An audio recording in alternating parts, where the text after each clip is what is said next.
What's up, everyone? So, this is actually the third time I'm trying to record this episode. The first time I fully recorded it, only to find out when I went back and listened to it that the acoustics were horrible. The sound was awful, and so I couldn't use that recording. The second time I tried to record it, I was recording it at home, and I thought it would be okay. But one of my cast decided to have a really, really bad day where they want to talk about everything, and you could hear her through the closed door. And even if that wasn't enough, then suddenly my neighbor decided to start chopping down a tree with a chainsaw. So this is my third attempt at recording my update for you guys on what's been going on the past 2 months, what I've been doing, and where I see myself going for what is actually the first part of my normal year. So, fingers crossed and everything else, toes and everything. Even braid your hair if you can to cross everything we can to see if we can get through recording this thing and not have to record it a fourth time.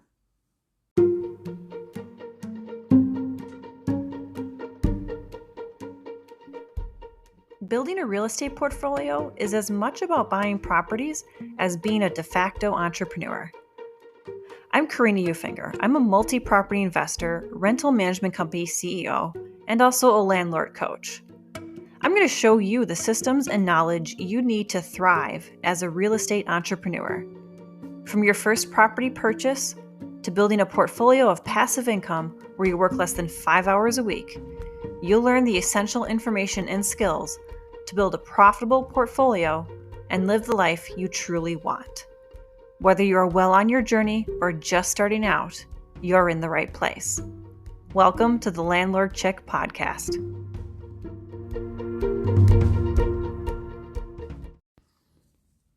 Well, holy crap. Where did the time go? Like, really, where did it go? Other than the Very Brady Fudge Up episode, which was last week's episode, there hasn't been a podcast episode since middle of May. Wow, that honestly kind of astounds me. My relatively longtime listeners will know that usually I do take a little bit of time off in the summer, but I usually announce it, and it's nothing where I disappear for 2 months.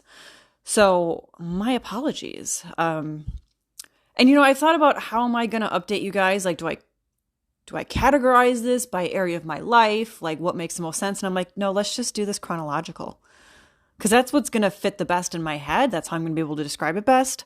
So I'm going to give you an update chronologically on what's gone on basically the past like 3.5 months now since that last episode was posted. So when last episode was posted, I was going through a transition with a virtual assistant. So I've had 3 virtual assistants in the course of, I started with one in 2021, the first part of 2021.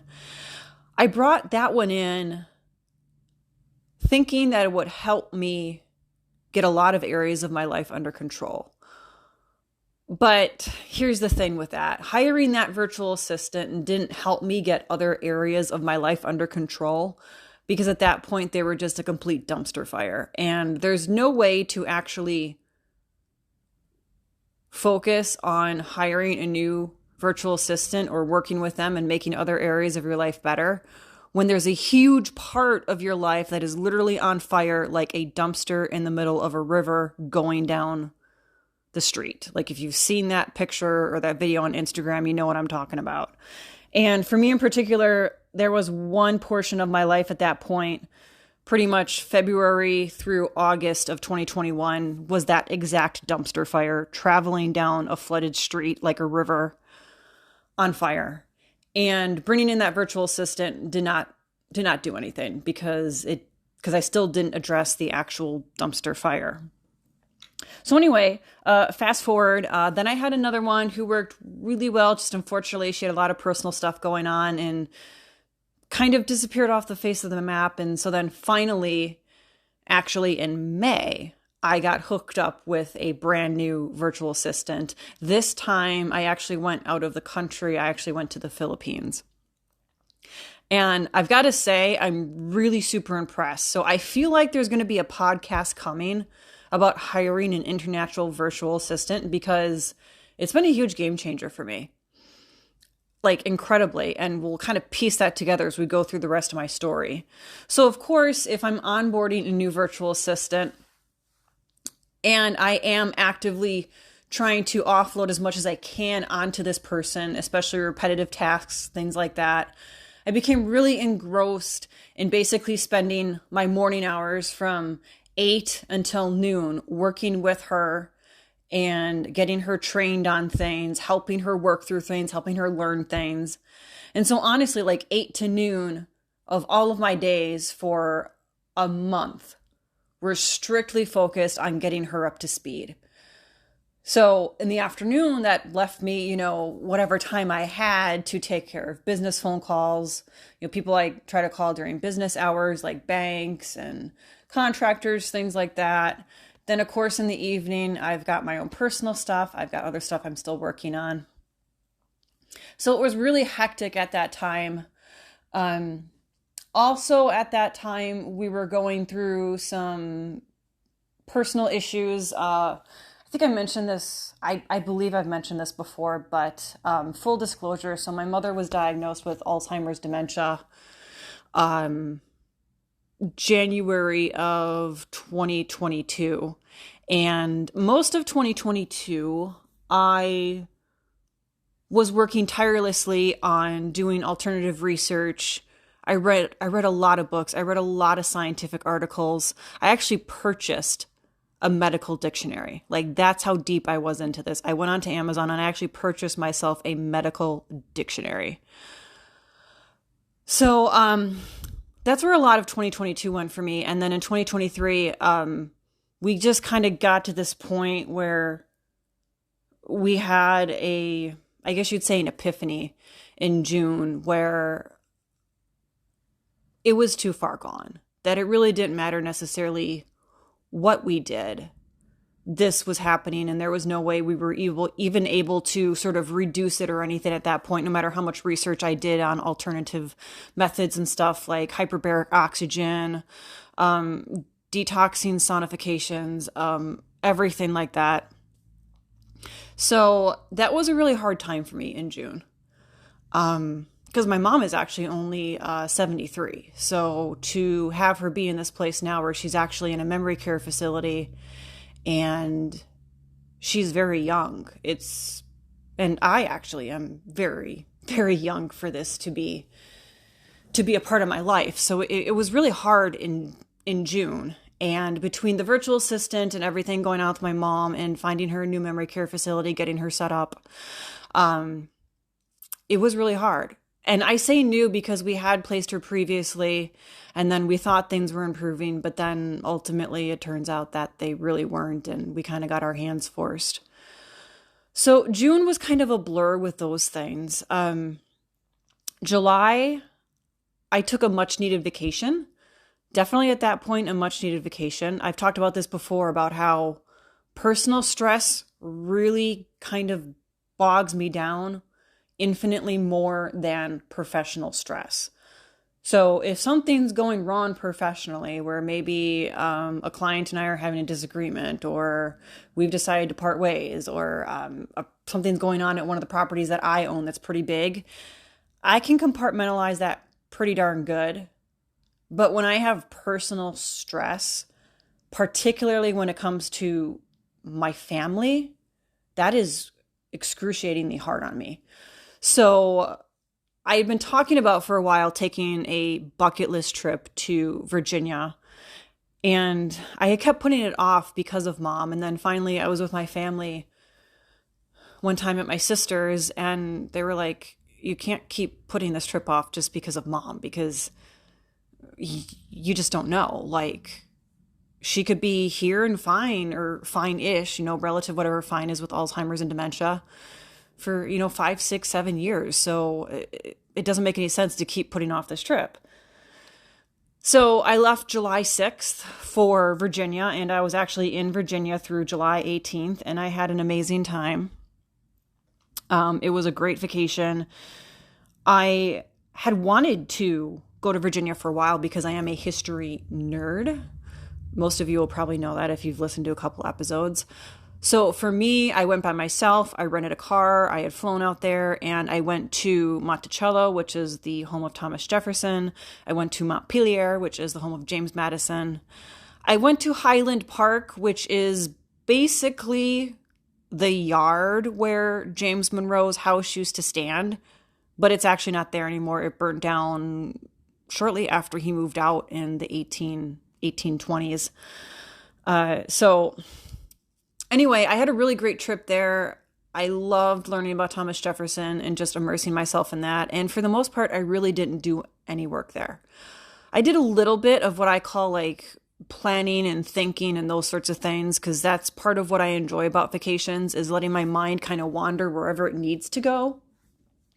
And then just kind of like writing down my thoughts, journaling them, or making lists of things that I want to do, things like that. One of the big things I did do while I was down there was I redid my lifestyle mission plan, which I've never talked to you guys about that. And partly because I don't think it's a very good podcast topic. It's more of like a video thing. And actually next month, I'm teaching a course on it at a conference about creating this lifestyle mission plan. My lifestyle mission plan, just in brief, it's a planning and outcome setting system that works for me. It's a hodgepodge of different approaches from people like Napoleon Hill, Tony Robbins, Gary Keller, a couple other people thrown in there.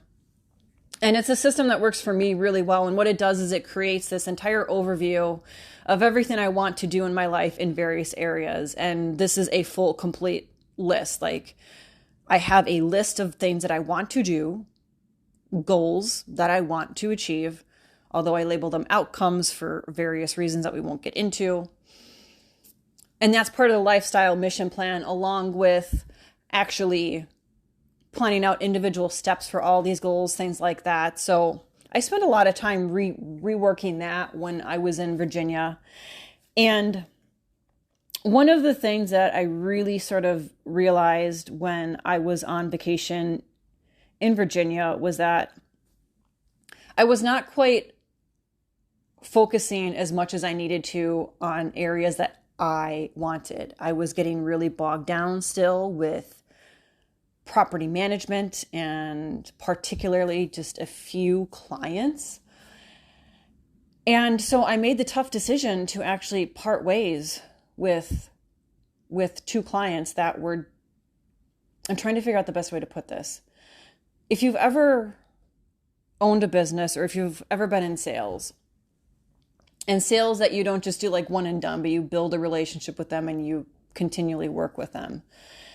If you've ever been in either one of those scenarios, you can likely relate to having a customer or a client that they were a big fish. You were so happy to land them. You're so excited about it, but then almost instantaneously, like your balloon gets popped and the air starts to like slowly come out of the balloon. But yet you don't want to actually admit that the air is coming out of the balloon because you really are impressed by what your bottom dollar is looking like now with all this amazing income. But there's a trade-off for all that amazing income, because my time was being very monopolized by basically two particular portfolios.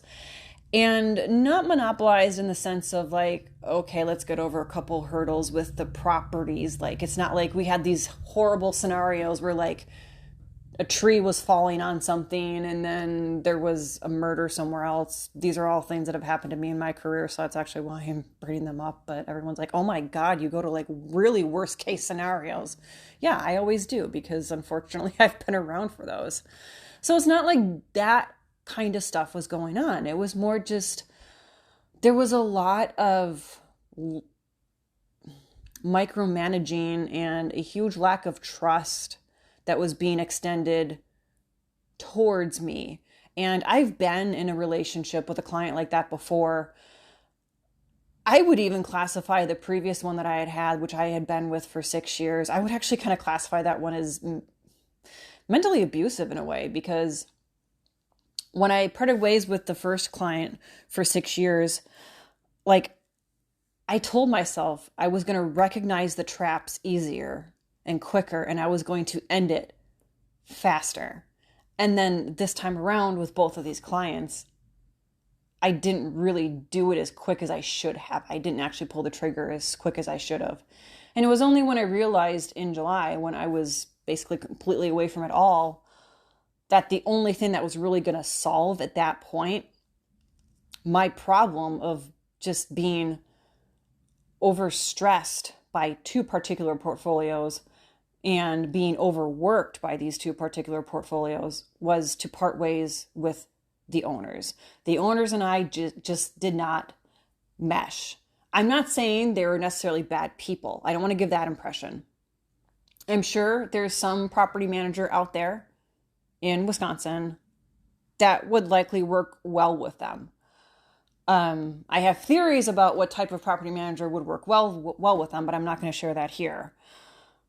But needless to say, we were not a good fit, which is never a good scenario, because I've always stated that with property management, the clients that I choose to do business with, they actually have to be people that I could see myself going out and having a drink with just to shoot the shit.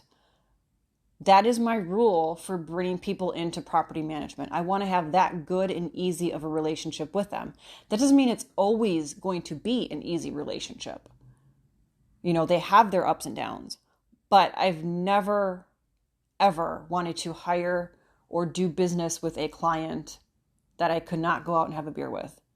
And it's funny because actually none of my clients live in Wisconsin. No, I don't think any of them do. Yeah, they don't. So it's not like I could actually go out and have a beer with any of them for real. But that's always been my thing. I have to have that kind of rapport with a client. And with these two, it just was not there. I thought it was at first, but then very quickly it became apparent that it wasn't, but I really was not admitting that I was on the same track that I was before. So I removed those people from my company end of July. And then we're getting into the first part of August, which August was looking up, and August really did look up. So in August, I was actually trying to actively buy a couple properties for myself.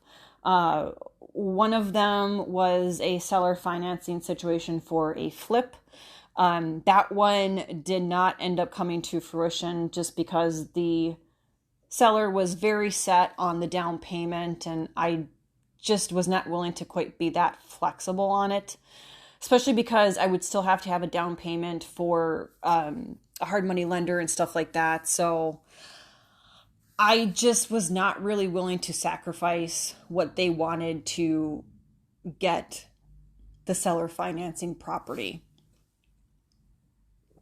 The other deal I had worked on was I had tried to buy 2 duplexes, a package. This was actually a wholesale deal, which I don't really do a lot with wholesaling. Like, I don't even usually even look at them.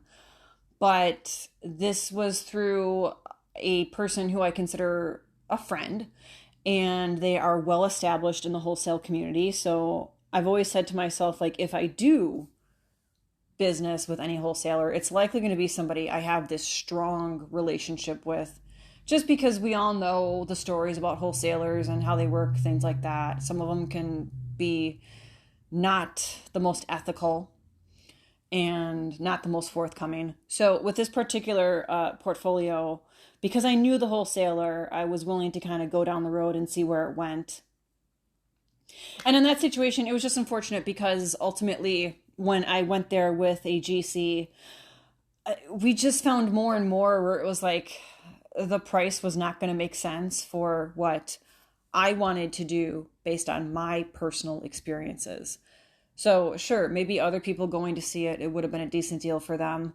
But here's the thing about investing in real estate. You always bring your experience with you. You always bring your experience baggage with you. So, and this is just a complete hypothetical here, the next thing I'm going to say. And I'm going to knock on wood too, actually, because this technically could happen to me. If you bought a duplex and it had knob and tube wiring in it, and let's say a year later you had a fire that took out a kitchen, a bathroom, a bedroom, and you go to buy another duplex and it has knob and tube wiring, you're going to bring that experience with you, and you're going to be like, okay, I need to replace the knob and tube wiring in here, even though it's in good condition, just because I had a fire in this other place. So because we bring our baggage and our experience with us, we all look at properties differently. So when I go to properties, I bring what is mostly my personal experience with properties on what I've owned, and I'm looking at them through those lenses. So this particular property, I was seeing issues with some of the older beams that are support beams in the basement. I was noticing that there was a little bit more moisture in the basement along the walls than I wanted. And I also was not really the biggest fan of how the place was converted. So when things get converted from a single family home into a duplex or a triplex, I always think it's fun to see how it turns out. Like, you can go through 500 of these and 200 of them will make you scratch your head, pop some popcorn and go, what the hell were they thinking? And this one in particular was definitely one of those, because it was this very weird juxtaposition of how the units were created, because you would like go up the stairs to enter the upper one, and you thought the upper was going to be entirely on the first floor, but then you go down these stairs in the back, and then that's where you got the living room for that's right. That was the kitchen. So the kitchen was down there. It was not an eating kitchen. And you went up the stairs, back upstairs, and there was a living room and the bedrooms. And I think the bathroom was by the kitchen downstairs. So you go up the stairs, you got your living space and your bedroom spaces, but then you got to go down the stairs to the kitchen, which was not really even an eating kitchen, like I said, and then the bathroom was there. And I was like, I just can't make that work. There's no way I can make that work.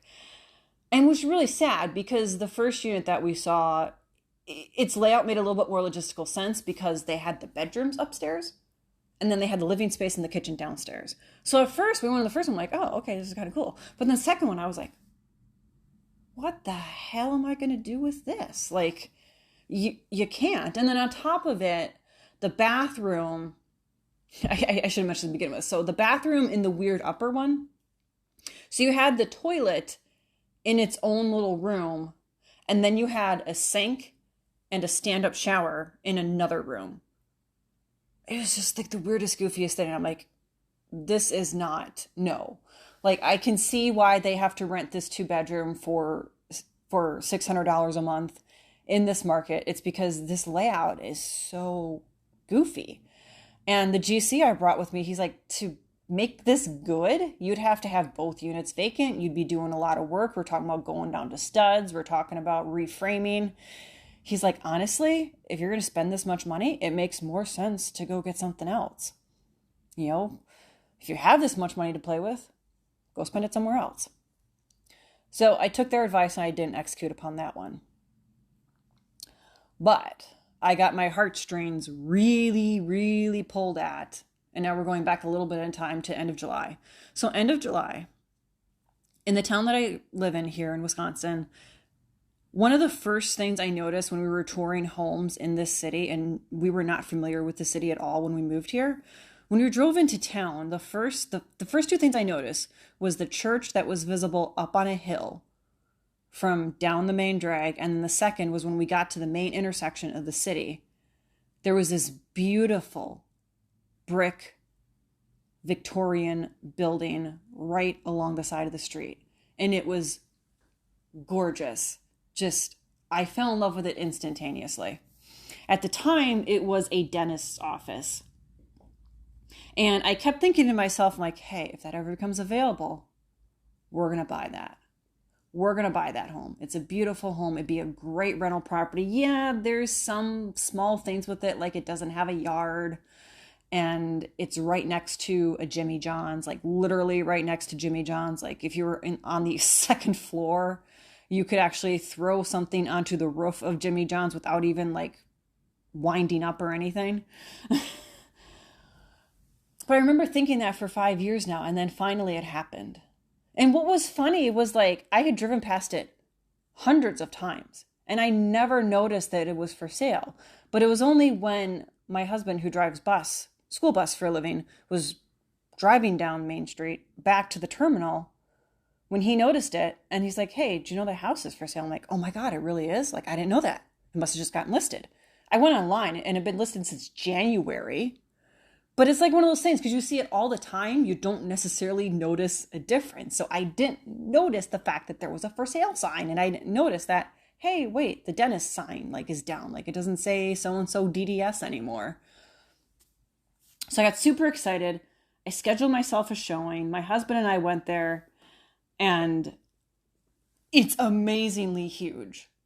This building, this property is 3,000 square feet. 3,000 square feet of actual living space. This is verified 100%, 3,000 square feet of living space. And it has gorgeous architectural detail on the inside, like amazing marble floor that is original, molding that is original, fireplace, gorgeous, original marble fireplace. Like just, I was falling in love everywhere.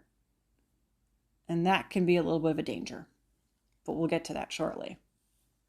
So we're walking around here and the agent is telling us like, yeah, so this is the area that they had the chairs in. And it's funny, when you're in this very long open room, you almost immediately think like, was this a funeral home? Because this seems like it was a funeral parlor, like an actual place for visitations. Like it just gave you that vibe. Like not like ghostly vibes, because I actually don't really believe in that stuff, but more just, you get the sense looking around like, this is probably used as one of those at some point, right? So it's a gorgeous big open room. We're talking about, I'm already thinking about everything like I can do. Like, okay, we'll kind of put a wall here, and then like this area here will be the first unit. This area will be the second unit. And then like this will be a third unit over here. And this is just the downstairs, by the way. And then we'll go upstairs and it's like, oh, okay, well, we've already got a kitchen pre-made here and a living room and then a 1-bedroom maybe in here. So this would be a unit. And like, oh, well, how do we make like these 3 bedrooms, 4 rooms connect to become like maybe possibly a 5th apartment? And I'm just like going overboard. Like, I'm just like, oh yeah, this is it. Like this can totally be done. And I really want to make it happen because I've been in love with this property for 5 years from the outside. So my husband he realizes that he doesn't quite have the same level of real estate knowledge that I do, which means that even though he has concerns inside him about what I'm talking about doing, he can't necessarily figure out how to vocalize it very well in terms of real estate. So when we get home, he says, hey, why don't you bring out John? John is one of my very, very good friends and he's a GC. So why don't you bring out John and see what he thinks? And talk him through what you want to do. Like, even if you're not going to use him, just, he'll give you an honest opinion of how something can be done and so on and so forth. So I bring John out and yeah, John was the one. Well, John likes to joke and say that he crushed my dreams. And I always say, no, John, you actually gave me my dose of reality, which was very much needed. Because almost for the second time in a short number of months, this one was much more appropriate though. John sat me down in what was, I'm thinking, the parlor of a funeral home at some point. And he said, honestly, with the money you're going to spend in this place, you could go out and buy 10 units. He's like, if you actually had the resources to gather the funding to go through all of this conversion and to make this a 4 or a 5 unit, you would be spending probably $500,000. He's like, if you have that much money somewhere available through various sources of funding, this isn't where you should be doing it because your rents are not going to pay you back for this anytime soon. And I'm like, yeah, you know what? If you're going to be spending $500,000 on just the conversions and just the rehab and you're still paying $200,000, no, that's just dumb. So my little dose of reality was very good. Because that is the story, people. Buying with your heart is very, very dangerous. And I don't want to say I almost did it, because it's not like I had financing lined up and I totally had made these plans and I had put in an offer or anything like that. Like, I was still in the very early stages. But there was a large part of me where my heart was leading more than my brain was. Like my brain was still back in this part saying like, it's gonna be a lot of work. Do we have a contractor locally that we know could handle this effectively and efficiently? And is it really going to be what we think it is ballpark range? Meanwhile, my heart's like, oh my God, this is a beautiful building. This is what I live for, which is taking 1860s homes and making them beautiful apartments and units to rent. Like this is what my bread and butter is. But my brain, which I was quickly trying to like muzzle and stuff in the trunk of a car and shove down the road in neutral, my brain needed to come back and give me a reality dose. And when I wouldn't allow it to, that was when my husband and John were able to do that for me. Because we actually, when we were sitting in the building, my husband actually turned to John and said, "Thank you for saying what I could not figure out how to vocalize." So that was really disappointing. But again, it's a good lesson. And it was a good lesson for myself that, you know what? There are times that I do need to check my heart. And I need to bring in a second opinion that can speak my language and get things expressed in such format. So I have been trying to buy real estate. At this point, I seriously think I've moved on from a master's degree in trying to buy, and I have probably a PhD at this point. But I'm not giving up. I'm really not. Also thrown in here in the time frame, I got a little bit of shock that my independent brokerage that I had joined up with back in 2021 was being absorbed by Coldwell Banker. First little part of disclosure here, I have absolutely nothing against Coldwell Banker agents or Coldwell Banker in its entirety. So I just want to get that out there before I continue, because that's really important to say, I think. So I'd been with this brokerage, this independent brokerage, for almost 2 years. And I absolutely loved it. Like for the first time ever in my life, I really felt like I was part of an entrepreneur environment. I felt like I was really part of a team of like-minded people. There were people that were trying to basically do the same thing, which is buy real estate, hustle, be entrepreneurs, be solopreneurs. I hadn't really had that connection in my life before. So I really had loved being a part of this brokerage for 2 years, and I never, ever saw myself leaving. That is, unless of course something completely unpredictable happened and the brokerage became absorbed by a bigger brokerage. I am not someone who likes to work in a corporate environment. If I wanted to work in a corporate environment, I wouldn't be an entrepreneur. And I know there's probably real estate agents out there listening to this, maybe a couple of you, or maybe there's 1, 2, or 3 of you listening to this and going, I'm a real estate agent, I'm an entrepreneur still. Well, I mean, yes, you are still an entrepreneur, but you do answer to somebody, and you do have people that control you. You really do. You know, whatever brokerage you work for, depending on how many rules or how corporate it is, you are ruled over by someone else. So for me, I've never, ever been a corporate person. The last time I had a truly corporate job was probably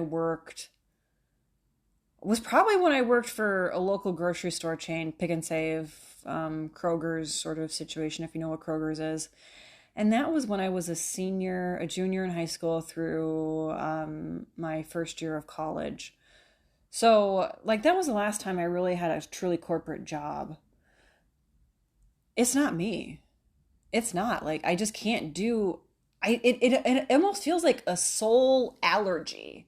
Like SOUL allergy to being in a corporate environment, because I don't know, it's like I sort of instantly start breaking out in mental hives per se, and I get really fidgety and really concerned about people having control over what I can do and what I can't do in my career.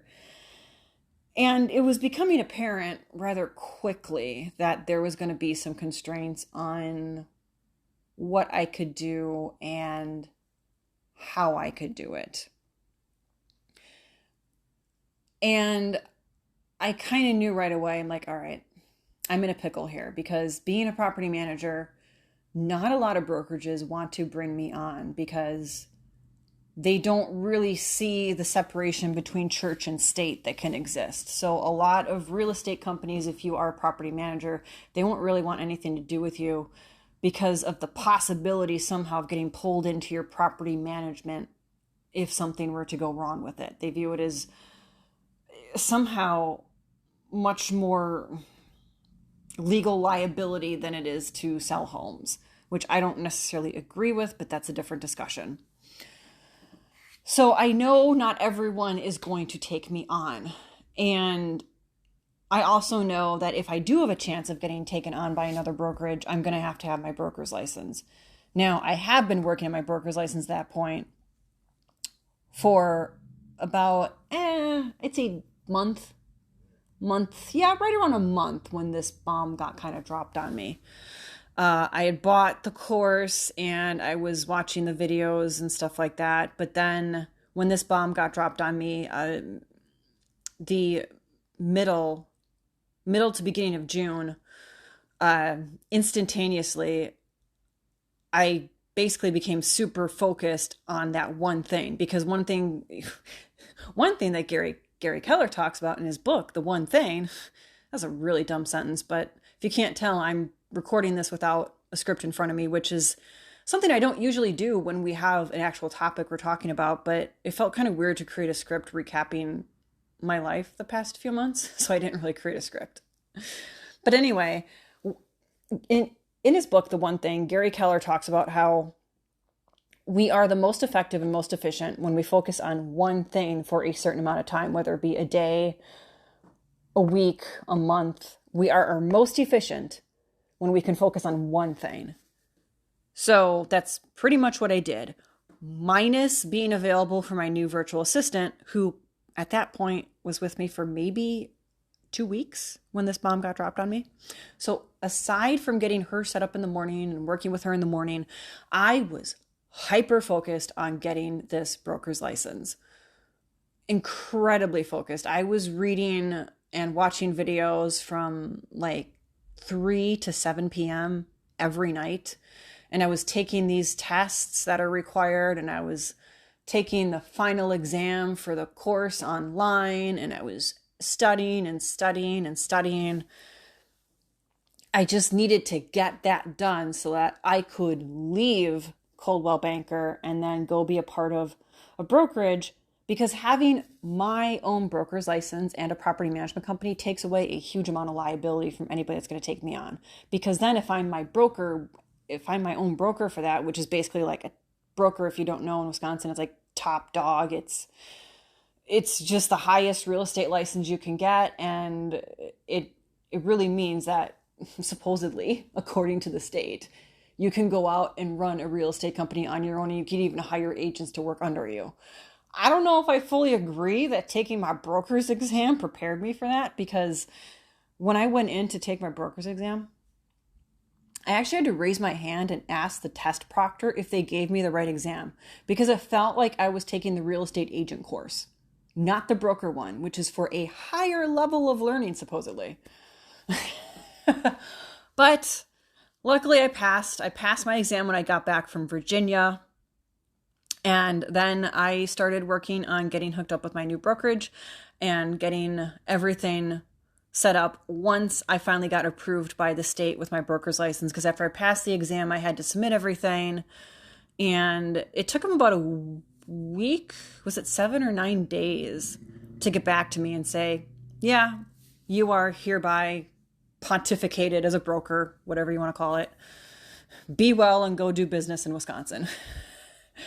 So at that point then, like a week after I had taken my exam, I could finally transition over to a brokerage company. And I'm still kind of learning things there.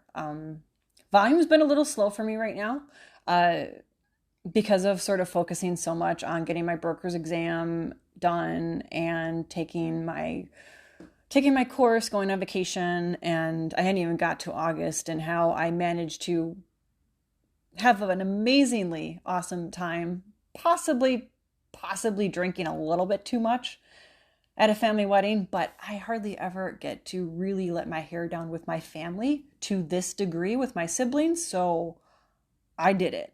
Like, it was an open bar and we were there. And unfortunately, I ended up coming out of that wedding with a pretty decent knee injury. Not to give my whole life story, but back in seventh grade, I played competitive basketball and I pivoted after getting a rebound. And when I was pivoting, my knee made a noise that made the referee almost throw up and immediately make him stop the game. And I'm like, I feel fine. I don't feel anything. And basically, like about 4 days later, it was in our kitchen feeding our dog Caramel a carrot. And yes, I said that, feeding our dog Caramel a carrot. She loved carrots. And at that exact moment, my ACL decided to fully tear and give way, thus dislocating my kneecap to the left side of my knee. Sorry if that kind of creeped you out and made you cringe and everything. It's making me cringe, just sort of like reliving it in a way. So anyway, I had this amazing reconstructive surgery back then. It's been totally fine for like 25 years. Until basically, apparently, that wedding. Which I don't even know. Like, I'm looking back on it and I'm like, I honestly, even though there was a lot of drinking involved, I can remember 90% of the night. I don't know what the heck would have caused this, because I couldn't walk. I couldn't really bend my knee. I had huge swelling going on and all of this stuff. And because I have this as a pre-existing condition, I didn't immediately go to the ER. I'm like, all right, I've kind of been down this a little bit before. Like, I've tweaked it before. Like, one time I climbed over auditorium chairs because one of my nieces had left this play to go use the bathroom and she tripped and she fell and she hit her head. So I just like jumped into like, hyper overprotective aunt and just like jumped over 2 freaking rows of theater seats and ended up doing something to my knee then, which stuck with me for quite a bit. So it's like, I've been down this road before, so I didn't immediately go into urgent care or anything. Eventually, when I did, long story short, they still don't really know for sure what happened, and I have been laid up on the couch since approximately August 10th. Now, when I say laid up on the couch, I mean it consists of really mostly on the couch. I have my knee elevated almost all the time, icing it a lot, and doing some PT. I can't go up and down stairs. For a while, I was on crutches. I just kind of recently got off the crutches about a week ago. So it's been kind of really horrible in the past month for that kind of stuff. And of course, it's kind of depressing because when you are physically incapacitated like that, if you're such a go-getter like I am, like you're not really a homebody or a go-get-em, go-doer person, that really screws with you mentally too. So I've officially watched more TV in the past month than I ever want to watch, because that's just what was easiest for me. Like, I tried to read and stuff like that, but I just couldn't keep focused. And so here I am. We are now towards the end of September, coming up on my birthday. Starting some PT and stuff like that, finally getting some mobility back in my knee, just in time for my birthday and just in time to start over my year. Because, again, if you've listened to the podcast for a couple of years, you probably know that I don't run my years from January to December. I run them based on my birthday. I think New Year's is overhyped in regards to a brand new you and a brand new goal setting, whatever you want to do sort of situation. I think it's completely overhyped and it sets everybody up for massive failure. Don't get me wrong, like, I love New Year's. I love going to my sister. She has a party every year, usually somewhere between 15 to 30 people. Love them all. I love going there. I love being a part of that. I just think the whole New Year's resolution and a new you, new year thing is completely overrated. So I've always ran my life September to September. So I'm getting ready to start my new year. And I have decided that the 3 words that describe what I'm going to focus on in my new year is, well, it's not really words, I should say. It's more phrases. It's my portfolio, instruction, and knowledge absorption. So I'm going to be focusing on building my own portfolio much, much more than I ever have before. It's not to say I'm not going to be doing property management. I'm not going to be doing real estate. I'm totally doing those things. Totally doing those things. But instead of maybe getting pulled around to different directions and doing different things and, sort of going like full open doors, like everybody come do business with me, I'm going to be selective. I'm going to be a little bit selective so that I'm not getting overloaded and not focusing on building my own portfolio. Then my other key phrase was instruction. I want to start teaching more. Many of you are probably like, teach more? You already seem to teach a lot, because I don't really teach at all. And you teach, it seems like 6-7 courses a year. That's true. I do. But I want to teach more. I want to travel and teach more. So I'm actually, part of what I've been doing as well, on top of everything else, is creating a 100 series on landlording basics in Wisconsin. This thing really is based on Wisconsin. We talk a lot about Wisconsin law in it, things like that. So it's not necessarily a thing I can make an online academy out of for everyone to partake in. But that's what I want to do, is I want to instruct Wisconsin real estate investors on owning rental properties. So I've been working on creating those courses. I'm going to continue to work on creating those courses, the 100 series. I have ideas for a 200 series. And I want to get that on the road, and I want to get out there and start teaching. And honestly, I feel like that's where a lot of my time is going to go, into those first two things. That's really truly where I think I want my focus to be. I want to be focused on those areas that I feel most passionate about. And at this stage in my life, I honestly am the most passionate about teaching other people and building my own portfolio.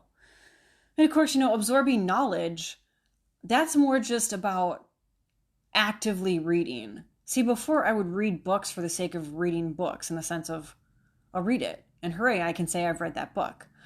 But that's not what it really means to read a book. If you really read a book and you absorbed it, you actively read it. So I'm going to work on actively absorbing material that I read, which means I'm going to read slower. It's going to take me more time. I'm not going to read as many books. But what I do read is going to be more impactful because of the way that I read it. So that's what my focus is going to be for the coming year. Holy cow, if you guys are actually still listening to me right now, you've been listening to me for 45 minutes talk about my life. I just mentioned to someone the other day, I was talking to them, I'm like, sometimes I feel like these podcasts are just my own little therapy session where I'm talking to myself out loud. But then it's always nice to hear when people contact me, like, oh my gosh, I just listened to that episode. Thank you so much for saying that. Or, oh my God, I'm going to be going through that like pretty soon here. So I'm so glad you dropped an episode about that. But if you've been listening to my little solo therapy session right now for 45 minutes, thank you. I really appreciate it. I hope you guys have learned something from this. This isn't just like a, hey, it's me, let's talk about my life scenario here. Like, no, I'm hoping what I shared with you inspired you to do something or to reevaluate something and where you're going in your life. I do have a couple episodes that are coming. We already talked about it. I'm going to be doing a podcast on hiring a international virtual assistant. I also have some podcasts coming up on fair housing, which is a national topic. I have podcasts coming up on tenant screening, and I have podcasts coming up in regards to tenant relations as well, and a couple other ones that I hope I can get to materialize here. But anyway, thank you guys so much for listening to me. Thank you for sticking around. Seriously, like, I should send you all some cupcakes for not giving up on me, because I think 2 months is the longest I have disappeared. I do promise to try and do better with this, even if it's just dropping an episode every other week. And now that everything's more open out on the table as far as what's going on with my mom and stuff like that, I'm hoping you guys might be, not that I didn't think you were understanding, but now at least if I disappear for a little bit, you maybe have a little bit of indication as to why, and like you can kind of maybe have an idea of what might be going on. So anyway, thank you guys so much for listening to me, and I will be back next time with a real estate focused podcast.